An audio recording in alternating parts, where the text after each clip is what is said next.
Welcome back, true believers and all you spectacular Spidey fans, to another very exciting episode of Marvel's Spider-Man 2 101. And man, oh man, it has been a very eventful past few days for this upcoming game, where recently, not only have we received even more character posters for Marvel's Spider-Man 2, which you may or may not have seen me post on the community tab on my channel, but we also received a brand new article earlier this morning from New York Times, who went on to fully break down even more details about the brand new open world that will be featured in Marvel's Spider-Man 2. So if you're someone like me who is beyond hyped to learn more about Marvel's Spider-Man 2 in its entirety, then definitely be sure to click that like button and subscribe to the channel for any major Marvel Spider-Man 2 news and updates. So to kick things off with the character posters for Marvel Spider-Man 2, alongside of us initially seeing Peter Parker's Advanced Suit 2.0 and Miles Morales' brand new upgraded suit, Insomniac decided to treat us to 4 other character posters featuring some of the biggest bads within the game, as well as the suit that we've all been waiting for, which of course directly pertains to Kraven the Hunter, the Lizard,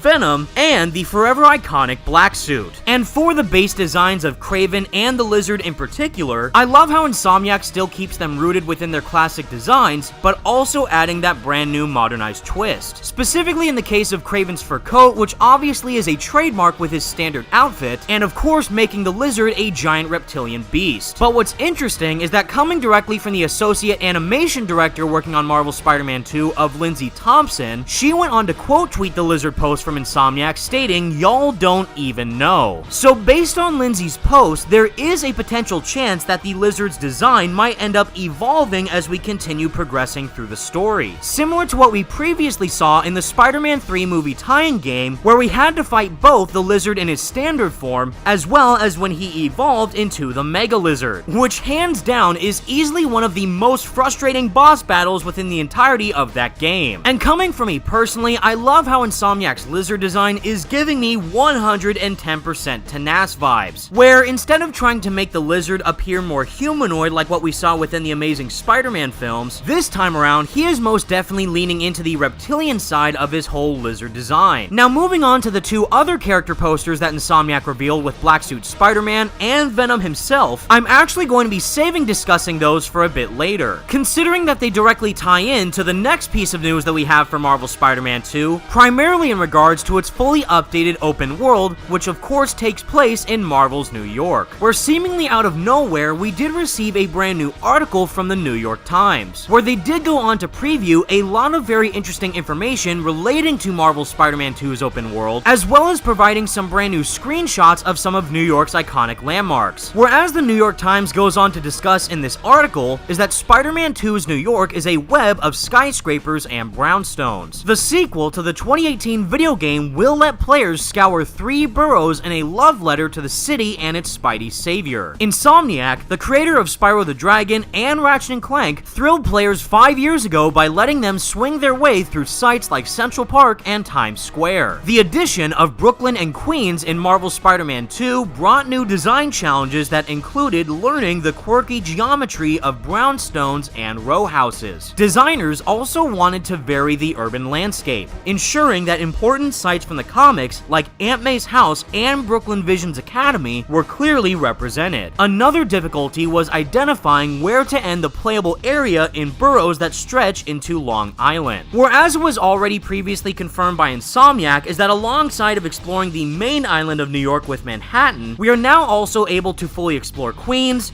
Brooklyn, Coney Island, the Emily May Foundation, and potentially quite a few others that haven't been fully revealed yet, showing that Marvel's Spider-Man 2 is going to feature the biggest open world yet that we have seen in any other open world Spider-Man game to date. And I for one just can't wait to explore it in its entirety. But moving on from New York City itself, this is where we start to receive some very out of the blue information relating to the characters of the game's cast, which may or may not confirm a theory that we've all been having up to this point. Whereas the article states a quote from the creative director of Marvel's Spider-Man 2 with Brian Intihar, the good news was that Spider-Man became successful, but with success comes greater expectations. In the sequel, players will control two Spider-Men as they navigate new responsibilities and powers, including the ability to jet through the skies with web wings. Parker and Miles Morales, who is from Brooklyn, will twist into knots over a symbiote suit that warps Parker into a villain from the comics, the alien parasite called Venom. What?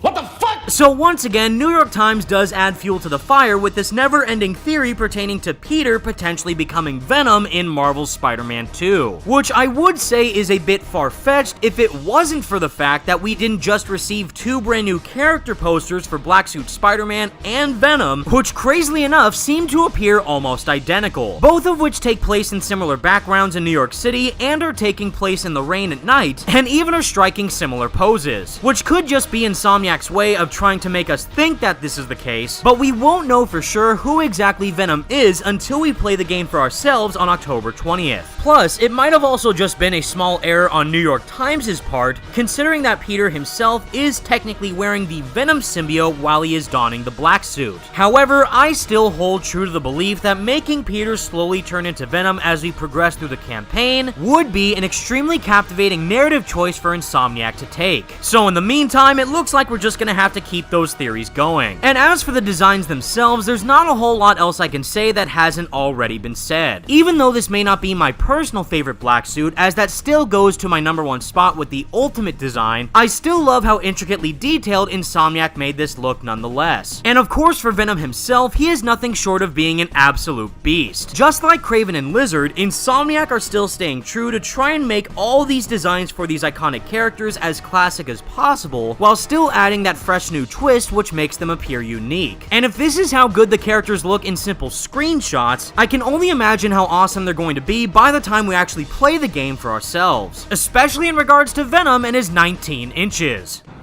Sorry. I have a habit of making bad jokes in tense situations.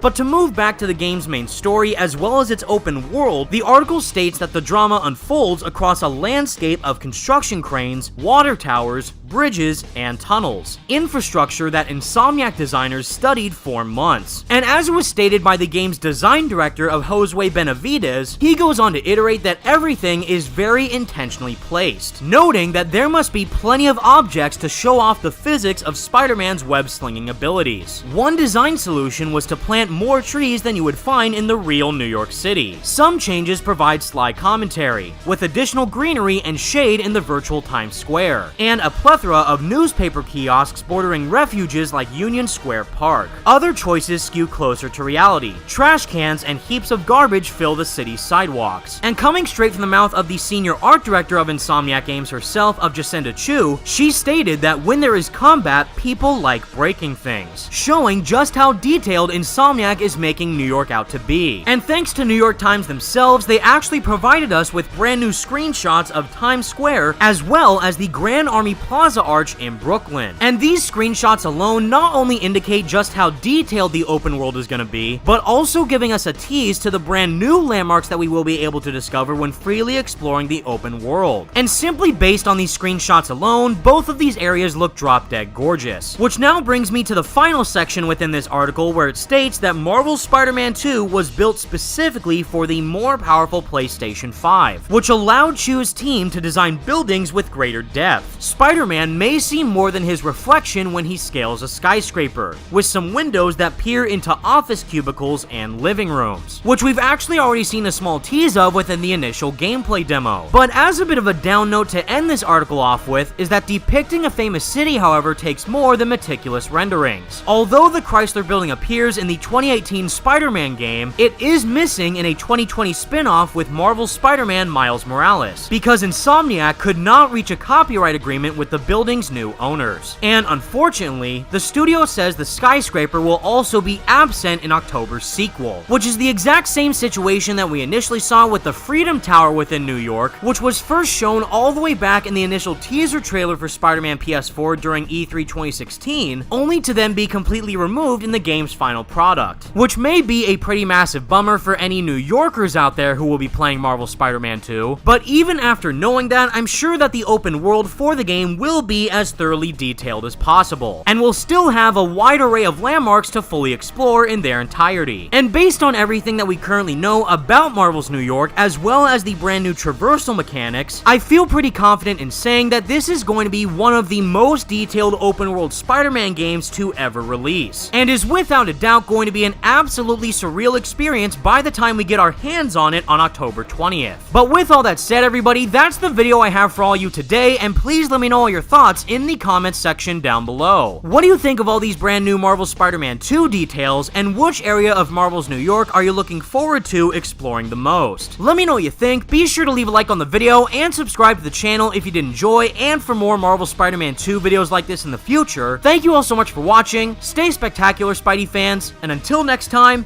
peace out.